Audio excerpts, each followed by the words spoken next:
Hi Brian, welcome to learning to the आज हम पढ़ा क्लास 7 साइंस रो चार्ट ऑफ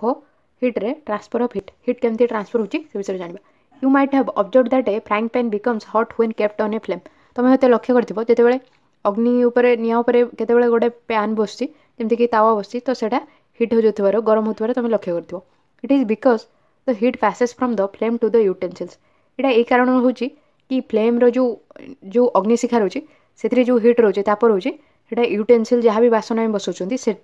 पास हो जाए ओके से यूटेंसिल सब हिट हो जाए। When the pan is removed from the fire it slowly cools down. जिते से तावा को आम फायर रू बाहर कर तो यहाँ धीरे धीरे ठंडा हो। Why does it cool down एटा कौन पाई ठंडा हो the heat is transferred from the pan to the surrounding. जो हीटा पैन रे रोचे तावा रे रोचे सेटा तार आखपाख को से हीटा ट्रांसफर हो जाए ओके से पैन टा ठंडा हो। So you can understand that in both cases the heat flows from a hotter object to a colder object. तो ये दुईटा एक केस तुम देखुच कि हीटा ट्रांसफर हो गोटे हटर ऑब्जेक्ट रू जो गरम थी वस्तु रू ठंडा वस्तु को तापमात्रा ट्रांसफर हो ओके जमती कि फास्ट फ्लेम रू अग्निशिखार जहाँ भी हीट थिला सेटा फ्राइंग पैन तावा को से हीटा जाऊँगी। फ्लेमटा ये कौन हटर ऑब्जेक्ट फ्राइंग पैनटा फास्ट थिला कोल्डर ऑब्जेक्ट तो से फ्लेम रू फ्राइंग पैन को हीटा ट्रांसफर हो। देन देखुं कि फ्राइंग पैन को जिते आम बाहर कर फायर ऊपर तो सेटा धीरे धीरे ठंडा हो। तो फ्राइंग पैन रू ही हीट ट्रांसफर हो सराउंडिंग को। सराउंडिंग रे कौन हीट्र परिमाण कम रोचे तो तापमात्रा परिमाण कम रोचे फ्राइंग पैन रू हीटा सराउंडिंग को जाऊँगी। देन कहूँ in fact in all cases heat flows from a hotter object to a colder object. कहूँ कि एमती कि सब क्षेत्र में जोटा गरम वस्तु थाए से ठंडा वस्तु को तापमात्रा ट्रांसफर होता है परिवाहित होता है ओके। तो ये जानते कि हीटा आमर hotter object to colder object to transfer हुए। How does heat flow heat केमती पास कर फ्लो करुचे गोटे वस्तु आउ गोटे वस्तु को हीट केमती जाऊँगी। Let us investigate. कुछ कि चलो इन्वेस्टिगेट करवा केमती जाऊँगी। पहले asks does it mean that heat will not be transferred if the temperature of two object is the same. पहली पचार कि जदि दुईटा एक वस्तुर तापमात्रा सामान थी कौन हीट ताहले ट्रांसफर हेनी ये क्वेश्चन से पचार आम देखा यहाँ जो पढ़ा हीटा जो सामान परिमाण तापमात्रा रोचे तो सीटा ट्रांसफर हेनी कहीं आम देखुं कि हटर ऑब्जेक्ट रू कोल्डर ऑब्जेक्ट को हीट ट्रांसफर हो तो से हीट ट्रांसफर हेनी दुईटा सामान जो तापमात्रा रोचे से हीट ट्रांसफर हेनी। देन कही कि एक्टिविटी 4.6 कार्य 4.6 take a rod or flat strip of a metal say of aluminium or iron. Aluminium कि आयरन रोटे रड कि फ्लैट चेप्टा थी गोटे धातु नियो। Fix a few small wax pieces on the rod किसी छोट छोट महम खंड से रड रे फिक्स कर। This pieces should be at nearly equal distances. जहाँ भी तुम महमर खंड सब फिक्स कर रड रे से सब सामान दूरतार रहा दरकार। जमती कि फिगर 4.7 देखी ये गोटे मेटाल रड कि कौन भी फ्लैट स्ट्रिप मेटाल नहीं जमीक एल्युमिनियम कि आयरन और महम खंड सबको वाक्स पीसेस को सब फिक्स कर सामान दूरतार फिक्स कर। Clamp the rod to a stand rod को गोटे स्टैंड रे क्लैम्प कर फिक्स कर okay. If you do not find a stand you can put one end of the rod in between bricks. जदि तुम स्टैंड पाउन तो ताहले तुम दुईटा इटा भितर गोटे साइड को गोटे साइड रड रोटे साइड को फिक्स कर रखिपर okay. Now heat the other end of the rod and observe एवं अन्य पाख को रड अन्य पट को सेटा हिट कर और लक्ष्य कर। ये जमी देखी कि हिट करुच्ची अदर एंड को गोटे मोमबत्ती साहाय्य हिट कर लक्ष्य करा कही। प्रथम जो वाक्सटा अच्छी कौन मोमबत्ती जो साइड जलूँ से पाखे जो वाक्सटा प्रथम अच्छी से प्रथम मेल्ट कर पड़ो। देन तापर जो मोहमटा अच्छे देन से मेल्ट करमती कि हिसाब से जोटा लास्ट एंड को अच्छे से शेष में कौन मेल्ट हो पड़ू। तो ये कौन ऑब्जर्व कर कह what happens to the wax pieces रे कौन हो जहाँ भी तुम वाक्स पीस सब फिक्स कर महमर खंड से कौन घटू। Do this pieces begin to fall ये पीस सब कौन तले पड़ा लगुच। Which piece falls the first कौ पीसटा प्रथम पड़ू ओके। ये जो वाक्स पीसेस तुम लगे सब या भर कौटा प्रथम पड़ू जोटा कि हिट्र पाखरे रही है प्रथम पड़ू। Do you think that heat is transferred from the end nearest to the flame to the other end. कुछ तुम भावुच कि हिट्टा ट्रांसफर हो जोटा फ्लेम निकटवर्ती अच्छे से एंड रू अन्य एंड को हिट ट्रांसफर हो तुम भावुच कि एमती हो कहीं महम खंड आम जो फिक्स करते वाक्स पीसेस जोटा हिट्र पाखर रही है प्रथम फॉल करुचे नेक्स्ट जो सब महम पीस रोचे से सब धीरे धीरे मेल्ट कर पड़े और सबुठ शेष में अदर एंड रे जो वाक्स पीस रोचे से मेल्ट करुचे। तेणु आम जानते कि हिट्टा ट्रांसफर हो फ्लेम पाखरे जो साइडटा अच्छे से साइड रू अदर साइड को हिट ट्रांसफर हो। The process by which heat is transferred from the hotter end to the colder end of an object is known as conduction. Conduction process क्या कहूँ जो प्रोसेस रे हीट तापमात्रा ट्रांसफर होची हटर and कौन भी वस्तुर उत्तप्त पाखर जो एंडटा कोल्ड रोचे थंडा पाखर रोचे से एंड को ट्रांसफर होची तो सेटा को कहुच्छे कंडक्शन प्रोसेस कहूँ जो प्रोसेस रे हटर एंड रू कोल्डर एंड को हीट ट्रांसफर होची से प्रोसेस को कंडक्शन कहूँ in solids generally the heat is transferred by the process of conduction कौच कि कंडक्शन प्रोसेसटा कौटी साधारणतः देखा जाए सॉलिड रे ओके एटा गोटे शॉर्ट क्वेश्चन हो पारिबो कि सॉलिड रे ही हमर मुख्यतः देखा कंडक्शन प्रोसेस साधारणतः कंडक्शन प्रोसेस सॉलिड रे देखाई दे do all substances conduct heat easily कौन सबू वस्तु सहजरे तापमात्रा को परिवहन करथांती you must have observe that the metallic pan for cooking has a plastic or wooden handle तुम होते लक्ष्य करथिबो जो मेटाल जहाँ भी पैन रोचे तावा रोचे से तार हैंडलटा जोटा रोचे এটা प्लास्टिक किंबा वुड रही है काठ किंबा प्लास्टिक रही है can you lift a hot pan by holding it from the handle without getting hot कौच कि तुम उठे पार कि गोटे गरम थी तावा को उठे पार कि तार हैंडल रु विदाउट गेटिंग हॉट किसी भी कौन हॉट न होगी तुम से सहजरे उठे पार कि क्वेश्चन कर जो क्वेश्चनटा कर तो आम यहाँ उठे पार कहीं तार हैंडल वुड किंबा प्लास्टिक रोचे कौन पाई आम वुड आ प्लास्टिक थी आम कौन इजिली उठे पार्टी ये देखा से कौन पाई एक्टिविटी 4.7 कार्य 4.7 heat water in a small pan or a beaker गोटे छोट पेन कि बिकर रे किसी पानी को गरम कर collect some articles such as a steel spoon plastic scale pencil and divider किसी जिनस कलेक्ट कर जमीक कि steel spoon plastic scale pencil and divider you जिन को कलेक्ट कर संग्रह कर dip one end of each of these articles in hot water ये जो सब वस्तु तुम संग्रह कर सबूर गोटे पाखक तुम से हॉट वाटर रे बुड़ाओ फिगर 4.8 रे देखी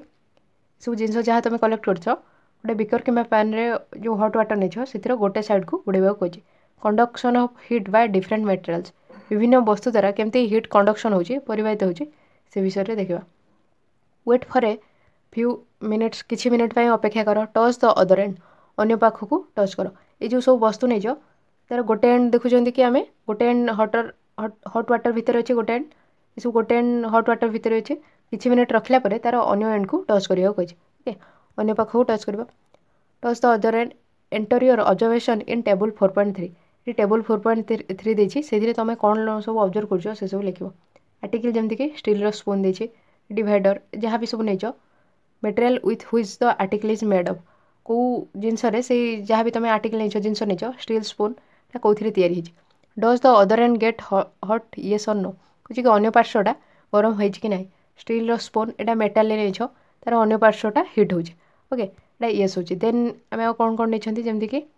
नहीं प्लास्टिक स्केल आम देखुं कि तार मेटाल से कौन तैयारी प्लास्टिक तैयारी और अन्य पार्श्वटा से हिट होनी तुम यार एक्सपेरिमेंट करके तार ऑब्जर्वेशन कौन हो लिख पेंसिल कौन हो डिवाइडर रे कौन हो तार ऑब्जर्वेशन ये लिख the materials which allow heat to pass through them easily are conductors कि जो सब वस्तु सहजरे से वस्तु द्वारा हिट को ट्रांसफर होगा दूसरी पास करने को दूसरी से आम कंडक्टर कहते ओके कंडक्टर से सब वस्तु को परिवाहक से सब वस्तु कहते जो सब वस्तु हिट ट्रांसफर हो पारे सहजरे हिट पास कर पारे for example aluminium iron and copper उदाहरण स्वरूप कंडक्टर किसी उदाहरण देती जमीक एल्युमिनियम आयरन एंड कॉपर तंबा ये सब उदाहरण है कंडक्टर जो सब वस्तु देखिए हिट सहजरे पास कर पारे से सब को कंडक्टर कहुच्छे the materials which do not allow heat to pass through them easily are poor conductors of heat such as plastic and wood बुझे कि अन्य किसी वस्तु रही जो जो सब वस्तु की से वस्तु द्वारा हिट को पास करने दे न था okay do not allow heat to pass through them जोटा कि अलाउ करना था हिट को से वस्तु देकी पास करने को से सब को खराब परिवाहक कहता है पोर कंडक्टर ऑफ हिट हिट्र पोर कंडक्टर कहता है जमीक उदाहरण प्लास्टिक एवं wood poor conductors are known as insulator poor conductor जो सब रोचंदी खराब परिवाहक से इन्सुलेटर कहते जमीक कि प्लास्टिक एवं वुड ओके प्लास्टिक एवं वुड काठर जो रोचे से सब आम इन्सुलेटर बोली कहते जो मैंने पोर कंडक्टर से इन्सुलेटर कहते जमीक आम देखते कि पैन हैंडल को आम सहजरे एथि धरी पार्टी कहीं से सब प्लास्टिक और वुड्रे तैयारी तार जो हैंडल रोचे तावार से कहीं प्लास्टिक और वुड पोर कंडक्टर रोचे हिट्र से आम सहजरे पैन हैंडल को धरी पार्टी देन कही कि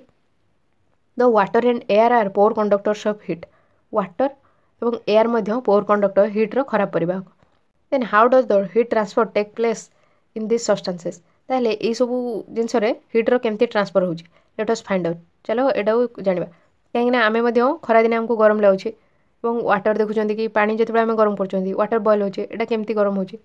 सेटा आमे या जानिबा ये एक्टिविटी एक्टिविटी 4.8 कार्य 4.8 take a round bottom flask if flask is not available a beaker can be use कुछ गोटे राउंड बॉटम थिबा फ्लास्क नियो किंबा फ्लास्क जदि नाही तो गोटे बिकर मध्य व्यवहार कर परिबो फिल इट 2/3 विथ वाटर कुछ तार 3 भाग 2 भाग को वाटर रे फिल कर ओके भर place it on a tripod और make some arrangement to place the flask in such a way that you can heat it by placing a candle below it कुछ कि गोटे ट्राइपॉड ऊपर से flask को रख कि बिकर को रख कि एमती किसी भी अरेंजमेंट कर जहाँद्वारा कि तुम फ्लास्क को हिट कर पार तले कैंडल रखिकी हिट कर पार wait till the water in the flask is still अपेक्षा कर जेपर्यंत कि फ्लास्क जो वाटरटा तुम रखीच से स्थिर न होती से पर्यंत अपेक्षा कर ये तार इमेज देखिए देखिपर गोटे फ्लास्क नहीं राउंड बटम्र ओके तार तल भागटा गोलाकार थो कि तुम गोटे बिकर नहीं पार से 3 भाग 2 भाग को वाटर रे फिल कर देन गोटे ट्राइपॉड स्टैंड कि कौन भी स्टैंड रे तलू से कौन फ्लेम द्वारा हिट करुच्छू वाटर को देन ये कही कि कहला कि फ्लास्क जो वाटर अच्छे से जेपर्यंत स्थिर न होती से पर्यंत अपेक्षा कर place a crystal of potassium permanganate at the bottom of the flask gently using a straw कुछ गोटे स्ट्रॉ व्यवहार करके पोटासियम परमांगनेट को से फ्लास्क तले रख okay now heat the water by placing the candle just below the crystal कुछ कि वर्तमान जो क्रिस्टाल रखीच पोटासियम परमांगनेट तार जस्ट तल को फ्लास्क तले आम हिट रखिकी वाटर को गरम कर okay candle just below the crystal write your observation in your notebook तुम नोटबुक रे कौन लक्ष्य कर लिख and also draw a picture of what you observe और गोटे पिक्चर ड्र कर कि तुम कौन ऑब्जर्व कर तार गोटे पिक्चर ड्र कर ये फिगर 4.9 देखिपर जो हिट कराऊँ तो कौन ऑब्जर्व कर तुम से तुम तार गोटे चित्र ड्र कर ओके केमती वाटर मुवमेंट होची से फ्लास्क भितर जो पोटासियम परमांगनेट रखी तो सेटा जिते वाटर मुवमेंट होची सेटा देखेब कि तुमको कौ डायरेक्शन में वाटर मूव करुचे पोटासियम परमांगनेट यूज कर कलर पाई when water is heated the water near the flame gets hot जो वाटर हिट होची तो फ्लेम पाखे जो वाटरटा अच्छी से गरम हो हॉट वाटर राइजेस अप जो गरम थी पानीटा से ऊपर को उठो तो cold water from the sides moves down towards the source of hit और कोल्ड वाटर तार साइड रे जहाँ रही हिट आड़क आसो ओके फ्लास्क ये देखिपर कि जोटा फ्लेम पाखे अच्छी ये वाटरटा जोटा अच्छी से हिट होकर ऊपर को उठो और तार ये साइड्रे जो वाटर अच्छी से सब ये जो खाली जगह को से जगह को वाटर आसो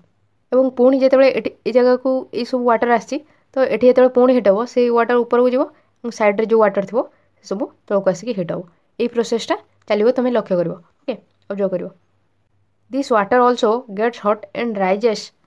and water from the sides moves down ये जो वाटर आसला साइड्रु सेटा हिट हम एटा हिट होकर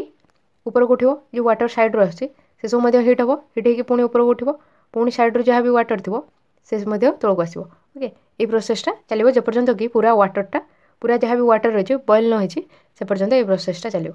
देन कही कि this process continues till the whole water gets heated जेपर्यंत पूरा वाटर गरम न होती तो से पर्यंत ये प्रोसेसटा चलो ओके जो वाटरटा फ्लेम पाखे रोचे से गरम होकर ऊपर को उठो और साइड्रे जो वाटर रही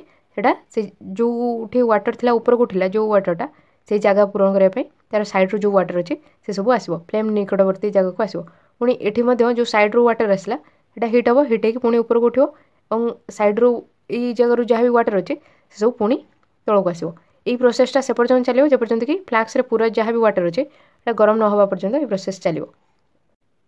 this mode of heat transfer is known as convection ये प्रोसेस रे जो हीट ट्रांसफर होची सेटा कन्वेक्शन कहूँ ओके कन्वेक्शन प्रोसेस रे हीट ट्रांसफर होची convection of heat in water water रे हीट्र केमती कन्वेक्शन प्रोसेस रे वाटर हीट होची सेटा ये देखी okay how does the heat travel in air air रे ताहले हीट केमती ट्रैवल करुचे in which direction does the smoke गो को डायरेक्शन रे स्मोक जो थाए जो धुआं देखी सेटा को डायरेक्शन रे जाउचे ओके आम सब देखी था अपवार्ड मुव करता है ऊपर को जाए तो air near the heat source gets hot and rises heat source जहाँ भी रोचे ताप जो जगह ताप मिलूचे से जगह जहाँ भी एयर रोचे हिट होकर ऊपर को उठी था ओके गरम होता है और ऊपर को उठी था तो air from the sides comes in to take its place और तार साइड्रे जो एयर थाए से सब से तार जगह नापी आसता है जमीक आम देखिए वाटर केस सेमती एयर केस ये जगह धर जो कौन भी एयर अच्छे तो यहाँ हिट हेल्ले ऊपर को उठो और तार साइड्रु जहाँ सब एयर अच्छे यहाँ ये जगह को आसो ओके जो स्थान एयर फाँका है से स्थान को कौन साइड्रु सब एयर आसो पुणी ये जगह वाटर ना एयर हिट हम हिट होकर पुणी ऊपर उठो और साइड्रे जहाँ भी एयर अच्छे से सब यार खाली स्थान को आसो okay in this way the air gets heated ये प्रोसेस एयरटा हिट हम तो following activity confirms this idea ये एक्टिविटी जो तले दीजिए से आइडिया को कन्फर्म कर देन एक्टिविटी 4.9 आम देखा कि एयर रे केमती हिट ट्रांसफर होची कन्वेक्शन प्रोसेस रे आम नेक्स्ट क्लास पढ़ा आप कमेंट रे आंसर करेंगे कि human body normal body temperature केते रोचे आज आम ये पढ़ले आप यार प्रीवियस वीडियो डिस्क्रिप्शन में चेक करेंगे कि चैनल प्लेलिस्ट चेक करेंगे क्लास 7 साइंस प्लेलिस्ट कि फास्ट कमेंट चेक करेंगे क्लास 7 साइंस प्लेलिस्ट कि वीडियो डिस्क्रिप्शन में चेक करेंगे ओके क्लास 7 अन्य सब सब्जेक्ट वीडियो आप वीडियो डिस्क्रिप्शन प्लेलिस्ट चेक करेंगे कमेंट सेक्शन में कि प्लेलिस्ट चेक करेंगे ओके यदि आप वीडियो हेल्पफुल है तो वीडियो लाइक करेंगे चैनल को यदि सब्सक्राइब करना तो करने और सब्सक्राइब बटन साइड रे bell icon all notification press कले जिते नुआ वीडियो आसो आपको तार नोटिफिकेशन मिल जाए और आप फ्रेंड मान जूनियर सीनियर जहाँ भी दरकार अच्छे से सेयार करूँ okay thank you thanks for listening.